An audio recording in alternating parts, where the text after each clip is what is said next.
안녕하세요. 메디어시스트 박정섭입니다. 제가 단언컨대 오늘 영상의 내용을 미리 준비하고 개원한 원장님은 절대로 망하지 않습니다. 망하지 않는 건 둘째고요. 정말 급속도로 성공하실 겁니다. 원장님, 병원을 개원한다는 말은 무슨 말일까요? 페이닥터에서 원장이 된다는 말. 이 말은 전문가에서 경영자가 된다는 말입니다. 다시 말해서 의사에서 사업가가 된다는 말이에요.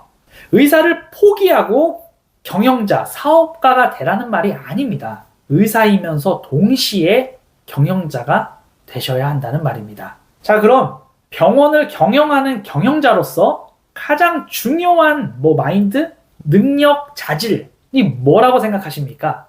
제가 뵙는 예비 원장님들께도 한번 이걸 질문해 보면은 많은 대답들이 나오거든요. 통찰력, 주인의식, 서비스 마인드, 문제 해결 능력, 사업 추진력, 이런 대답들을 하시면 사실 그나마 다행이에요. 왜냐하면 아직도 개원하시는 많은 원장님들이 그냥 진료만 잘하면 된다. 나는 정말 진료는 잘할 자신이 있다.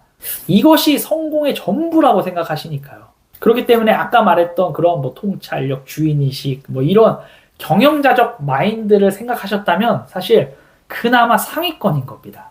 하지만 잘 생각해 보세요.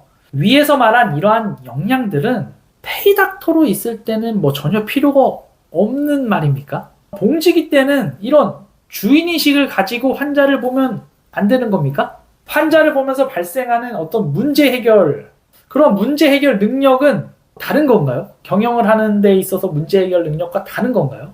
아닙니다. 위에서 말했던 그러한 대부분의 역량들은 어떤 역할을 할 때에도 꼭 필요한 역량이에요. 자, 그럼 특별히 병원을 경영하는 데 있어서 가장 필요한 역량 하나를 알려드릴게요.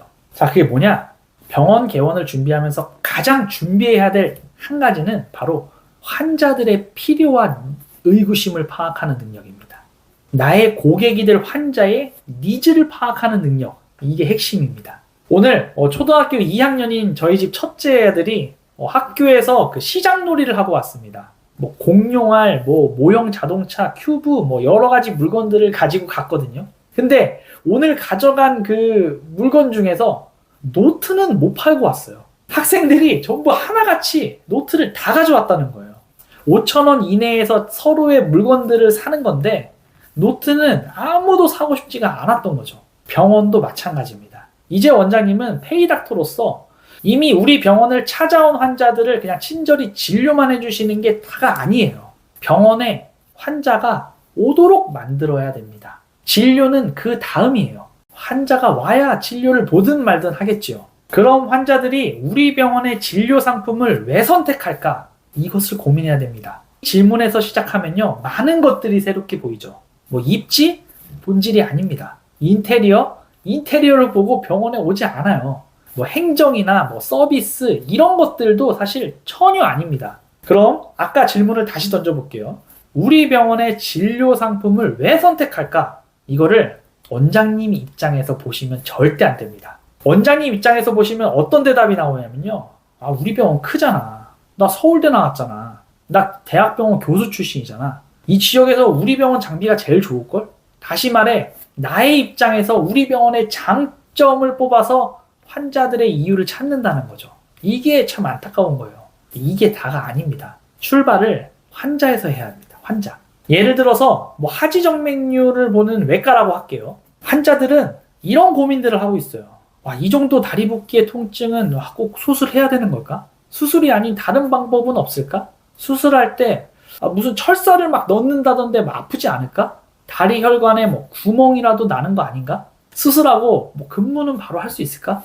이런 1차적인 고민을 하겠죠. 그래서 정보들을 막 이리저리 찾게 되면은 수술 안 하고 할 수 있는 병원이 있구나. 일단 검사부터 받아야 되는구나. 수술 후 회복도 그렇게 오래 걸리지 않게 한다는데 이런 정보들을 또 알게 되는 거예요. 그리고 하지정맥류만 보는 병원이 있고 이것저것 다 하는 외과도 있구나. 마취과가 분리된 곳도 있고 한 명의 의사가 다 하는 곳도 있구나. 수술 방법도 한 가지가 아니고 여러 방법이 있구나. 이런 정보를 알고 있는 하지정맥류를 가진 환자들은 또 이런 의구심도 또 갖게 되는 겁니다. 이것저것 다 아는 외과는 하지정맥류 전문적이지 않지 않을까?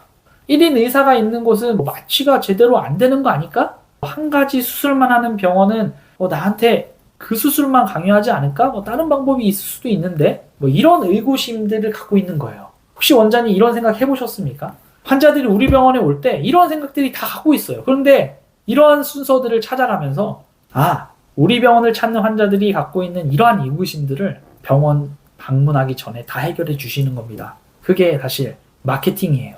그것이 온라인에 설정되어 있으면 온라인 마케팅이고요. 병원에 왔을 때 병원 내부와 직원들의 입을 통해서 해소가 되면은 내부 마케팅이 됩니다. 사실 그 모든 것들을 세팅하는 게 제가 해드리는 병원 시퀀스 컨설팅인데요. 이거를 원장님이 직접 해보세요.